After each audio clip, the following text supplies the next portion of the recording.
Welcome to Fitness Business Secrets. So today we're going to be covering the mindset traits needed to grow in December. So we get a lot of excuses from fitness business owners that it is tougher to grow in December. And look, whether it's tougher or not, and more often you just get a few more sales objections and definitely time stall objections as well. So it's where the real creme de la creme of sales like really rise to the crop, which is actually the same in any industry. I believe, Brad, we're about to go through a recession. Is that correct? We're already in the recession, Jimmy. We're already in a recession. Okay. So in times like this, it's where you've really got to master your mindset, but more importantly, master your sales processes. But first of all, we got a gift from our good friend James Buchanan over in NZ, the Luminex camera. So if you see Brad's screen with the clapping. Now, Brad, the Lumina camera, Brad, you only got this camera today. What are your first thoughts on it? You look very there's good lighting there. Do you have lighting in the background? I have no lighting. It's actually weird. So it came little Lumina. I've actually been looking at this online. It's been all over my socials. And then James Buchanan reached out. Like, hey, I sent you a gift. It's been coming for months. It got lost, but it finally arrived. So I've set it up. It's got every filter that essentially every function a normal DSL camera would have, but it's a little tiny AI webcam. And do you just put it on the top of your laptop? Just has a little stand on top of your laptop that just goes on there, or it can be screwed into a tripod, whichever you like. But it also comes with this awesome little emoji function off the side where you can put live things up on the screen as you're recording and things, which is really cool. I'm a guy that likes technology, but I'm a bit useless with it. So super easy to use. Cool. James Buchanan, thank you very much. Great gift. Thank you, James. My address if you need it, but getlumina.com. Guys, it looks pretty legit. I'm probably going to get one. We don't have a discount code, guys. This isn't a sponsored ad. Unless if Jimmy sends me a free one, guys, you might see, discount codes going all over. So no, thank you, Jimmy, for that, for giving Brad that. I've actually got this massive DSL camera. Hey, it's like a Sony A7. It's just humongous. So I might get my hands on that, especially for when I travel and things. That looks like absolutely fire. Yeah, it's awesome. Let's bridge in to actually growing December. So Brad, based on your experience back when you owned a fitness business, what was your mindset around December and things like that? Were there some years you grew, some years you didn't? What were you kind of thinking around this time of year as a fitness business owner? I think the biggest thing, and this goes in sales in any aspect, in December, a lot of people have their, mind taken up with Christmas, and that's where they're investing lots of time and money. And it's somewhat, fitness can go on the back burner for a lot of people, where my mentality was there's always opportunity to grow in every month of the year. There's always opportunity to grow. It's just about coming up with a strategy and a game plan that's going to allow you to do that. When there's holidays coming, people are thinking about other things. So you just need to adapt your game plan to suit. Yeah. So that's the big thing for me. And guys, I was when I first started as a fitness business owner, I was a very casual fitness business owner for 2 to 3 years. And we definitely didn't grow in December. And I'd say you can't grow in December, all these kind of things. I'll save my marketing until January. And it wasn't until we moved to we had 109 square meter facility. And then we moved to a bigger facility in October, and we started to bleed cash, because what we did, Brad, is we used all of our personal money to fund that facility. So you're buying squat racks, you're buying weight plates, you're buying the flooring in a gym is absolutely crazy the first time you buy it. Anyways, so I was looking at my P&L. It's August, lose 13K, September 26, October 30. We were just bleeding. The P&L was looking absolutely catastrophic. And it wasn't until that December it was 2018, where I was so scared for my life that we're losing so much money that I actually just made a decision that if we do not grow this month, I am in a lot of personal trouble financially. And thus was the most amazing December of my life, and the most memorable for sure. But it just made me prove to myself that you could grow in December, but it was only because the pain was so massive. Otherwise, I would still probably be saying, hey, put the queue in the rack, you can market in January kind of stuff. So that was a very painful time, but I was so glad I went through it to be able to grow in December. Yeah. And it really comes down to with what that affects. If you think you're not going to grow in December, you're right. You're correct.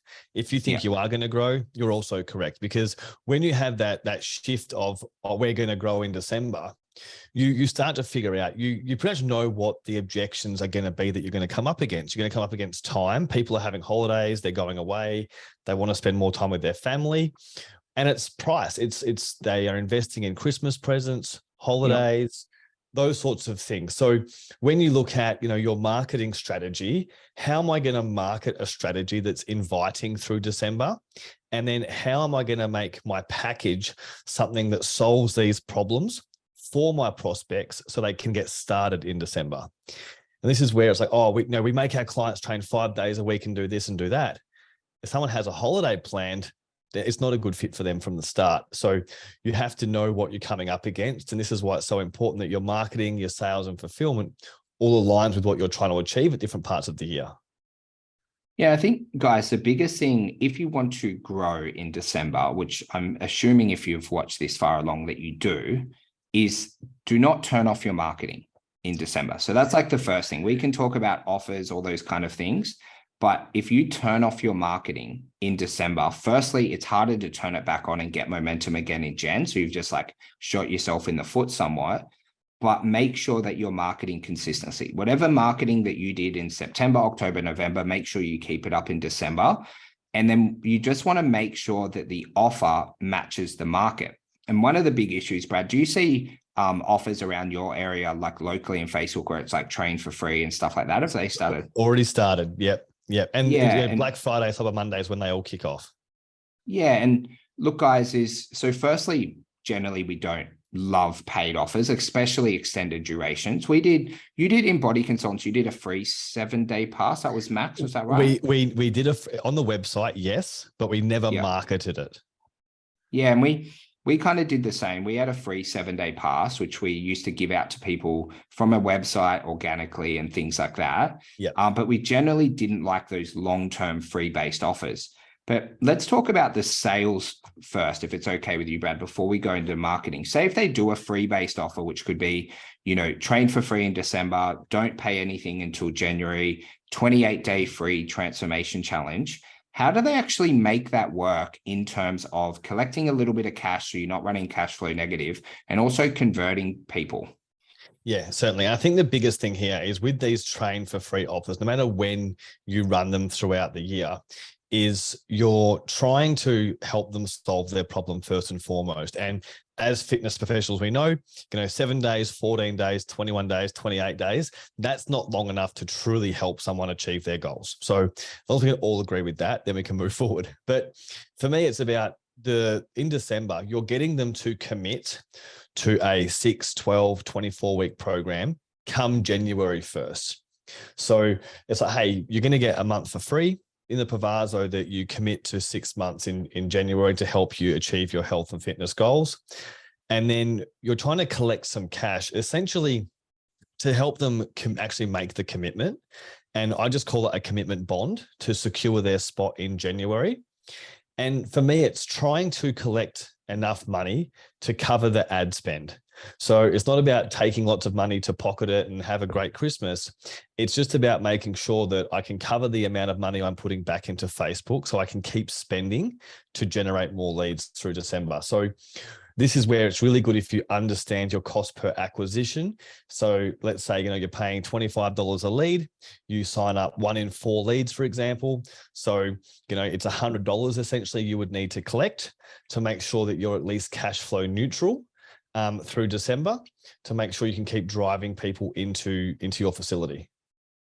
Yeah, and guys, that's just like a basic, kind of sales process. And obviously Brad's very confident at sales. And what I kind of say to our guys is, 1, you need to collect some type of cash up front for the commitment, obviously, to cover your ad spend.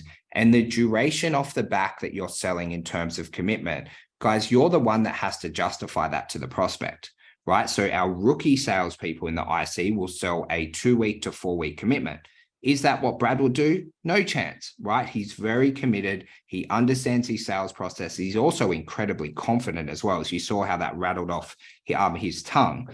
So he might do a 6-month or even a 12-month commitment. But as your sales confidence increases, that will just become easier, because it's a very fair exchange. Like if you give someone 28 days free in exchange that they commit to you for 6 months, I feel like that's a pretty fair arrangement off the back of it. How do you feel, Brad? Yeah, definitely. And that's why I'm always like, you should be going 24 weeks ideally off the back end of it. And this is, again, it's about once you understand the fulfillment of your program, the client's results and those sorts of things, 99% of people listening to this, either on Facebook or on the podcast, want to not only help their clients get results, but also maintain those results. So to do that, no matter how much, if you've had 5 kilos to lose, it's still going to take you at least 25 weeks to help them lose that 5 kilos and make that a new sustainable lifestyle for them, because it takes that long to build the habits.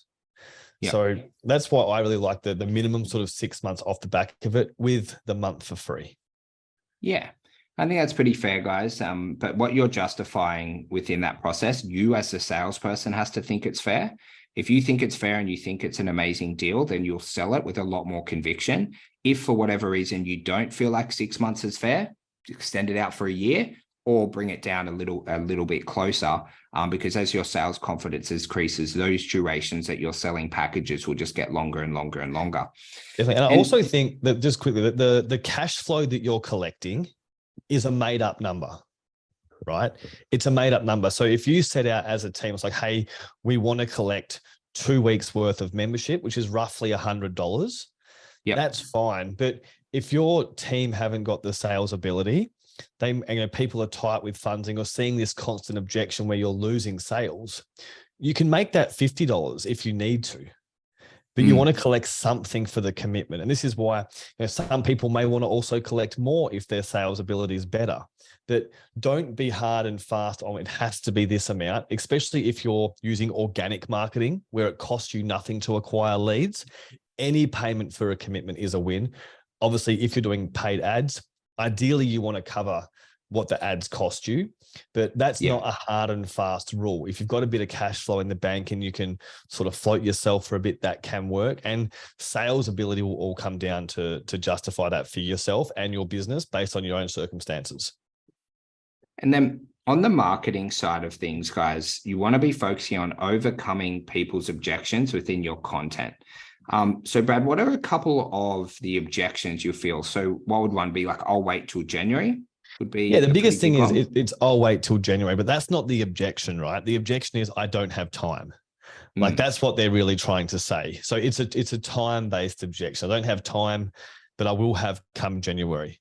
And I think in December and all throughout the year, you should be tracking what your main objections are, so you can get really good at understanding how to overcome them. Because especially in December, they're not so much objections, they're more so concerns. It's like, hey, the program sounds great, but I'm super busy. Like every weekend I've got a Christmas function or I've got something between now and December, birthday parties, whatever it may be. Come January, my calendar's a bit more freed up. I'm probably going to have time. But it's also, okay, it's time, but they also don't want to commit to something they may fail at, knowing they have all of these functions and events on. So this is where like, okay, yes, it's the time, and how do I overcome that? By, again, customizing your presentation to suit, but it's also how do you get them to set themselves up for success throughout December, knowing they have all these events. And Dylan and I spoke on a podcast the other day, sometimes through December, it's not about getting your clients amazing results. It's about minimizing the damage that they would normally do if they weren't aware of their health and nutrition and what they're sort of doing. So when you sort of speaking to your prospects, it's like, are you going for results in December, or are you going for minimizing damage? But really, you're like loading them up to slingshot them into the new year. Because we used the analogy the other day, it's really easy to continue to push a car if it's already rolling compared to pushing it from a starting stand. So if you can get them making some small behavioral changes and being somewhat aware of what they're drinking, what they're eating throughout December, it's going to help them launch into the new year. And like on a content, guys, a lot of the stuff we would cover would be around how to eat and drink with a little bit of freedom while still maintaining or losing a bit of weight. Why people who are really motivated don't say, I'll get started in January. And really just kind of focusing a lot as well around 2023 goal setting, because it's kind of like within, I guess, flow of what they're about to do. But then just making sure that in your paid ads that it's really matching the offer that you want to do. Now, Brad said something really unique before about getting your content to overcome objections. Now, Brad, if you followed Eli Wild much, Eli? I have followed Eli for a while. Yeah, I did a course with him, and in his part about marketing, which he's a sales guy, it was really, really good. But it was all just about how to overcome objections within your contents, and you don't get them on the sales calls. Now, do they do much of that in NEPQ, or is it all just straight closing? It's all just straight sales in regards. I don't speak a lot about marketing, but again, a lot of it sort of rolls over in what you would do on the pre-call and things like that, moving, helping people move through the process. And I think with the pre-handling of objections, again, if you're constantly getting time objections, for example, you want your content to speak about, how your workouts are efficient, how they're only 45 minutes. And you look at places like F45, for example, hey, we're effective, high intensity workouts. We're only 45 minutes, do 3 sessions a week. You look at, 9 rounds, which is now UBX or UBox. They're no set class times, come in and get it done. So they're pre-handling lots of these things in their marketing to give them the brand awareness, but also the solution to the problems that they get quite a lot. And mate, just finally, for someone watching along or listening, they really want to grow in December, it's been a couple of tough years in the fitness industry. What bit of advice would you give them so that they could set themselves up to be as successful as possible? I think the biggest thing, the first one is make sure you're marketing first and foremost. You have to be marketing. The second thing is being aware that people are busy throughout December, probably more so than busy. Their lives can be somewhat chaotic because they have all these extra functions and things that happen in December. And we know that from our own lives. Our own lives somewhat have more functions and things happening in December. So you need to be super efficient, actually getting on the phone, calling your leads, getting them onto consultation and helping them quickly. But also understanding it may take you a bit longer to get them onto the phone because they are busy doing other things, and not giving up early because you can't get hold of someone.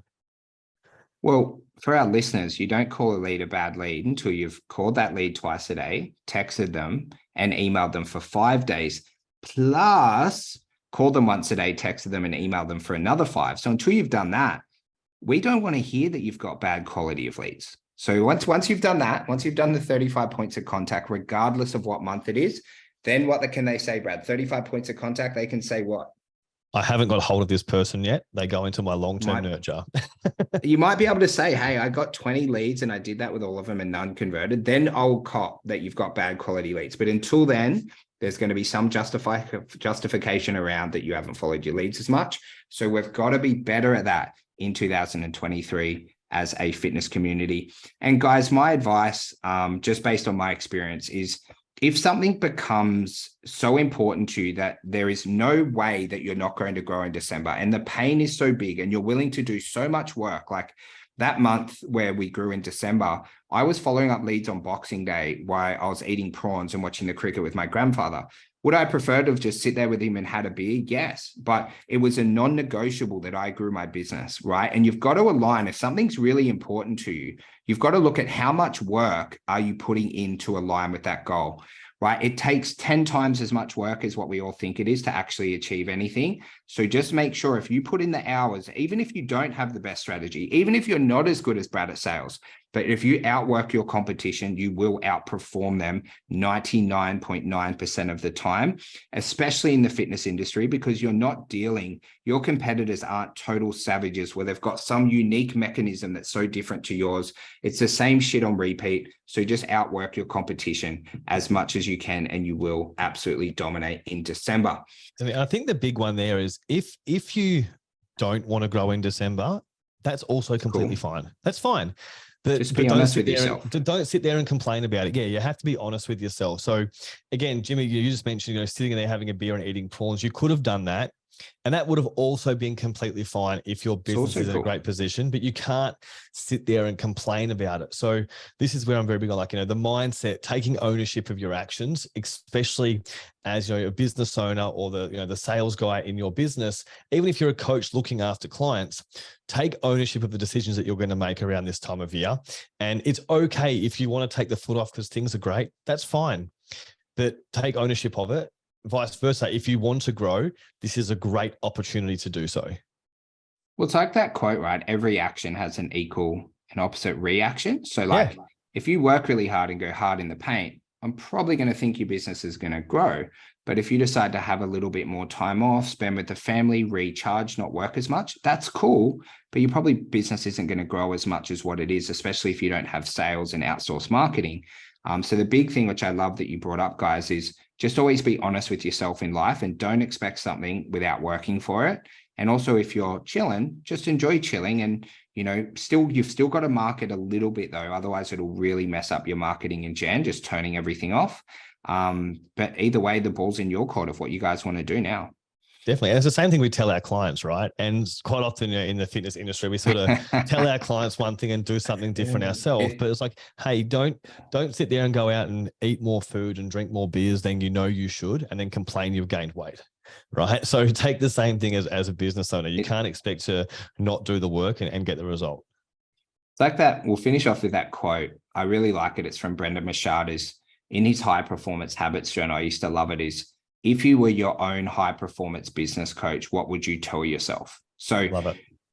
And it just helps you sum up so many things, because we all have the answers in our head more often than not. But you'd act as if you were business coaching someone else who had a fitness business, what would you tell them to do? And then go and take action. Thank you so much, guys. We hope you have an absolutely incredible end of November, early December period. And then, we're in hunting season, January, February, March, which is somewhat easier to grow, but you've got to make sure you keep your marketing and sales flowing in December, so you keep that momentum up a little bit like sport.